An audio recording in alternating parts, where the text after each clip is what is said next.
হাড় সাদা, সারা সাদা, দাঁত সাদা, কিন্তু রক্ত লাল কে? তাতে কি তোর কোনো সমস্যা? না আব্বা, কোনো সমস্যা নাই। রক্ত যদি সাদা হলো নে তাহলে ভালো হলো নে, রক্ত কে লাল হইছে? আরে বেটা, রক্তের ভিতর হিমোগ্লোবিন থাকে, এই জন্যই রক্তের রং লাল হয়। তাহলে দাঁত সাদা হয় কি জন্য? দাঁতে ক্যালসিয়াম আর এনামেল আছে, এটা তো বাচ্চা পোলাপানও জানে। না আব্বা, তুমি ভুল জানো। তে কি হবি? কাল ইউটিউবে আমি একটা গোপন ভিডিও দেখছি। কি তোর এই গোপন ভিডিও? দাঁত সাদা হয় কি জন্য ওই ভিডিও? কি জন্য দাঁত সাদা হয় কত শুনি?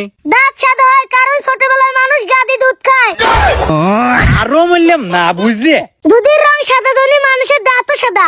এ চুপ কর, তাহলে যারা এই যে চা কফি খায় তাদের দাঁত কালো হইতো না? ঠিক ধরেছো আব্বা, কিন্তু আমার দাঁত সাদা হওয়ার আরেকটা কারণ আছে।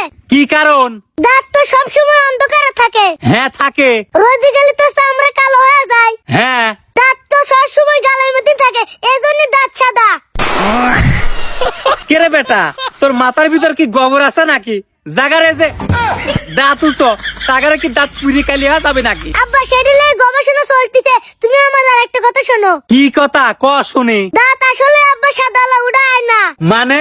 মানে আমরা সাদা ভাত খাই, এজন্য আমার দাঁতও সাদা হয়ে যায়। আরে বেটা, তুই কিন্তু থামবো নাকি ক? আমরা ভাত চাবা খাই কারণ কি জানিস?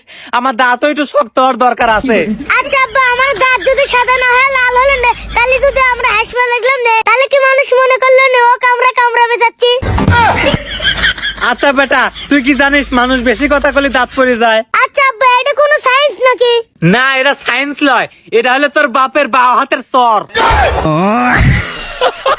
দাঁড়া, আজ তোর 32 জাতের পাটিতে রং করবো।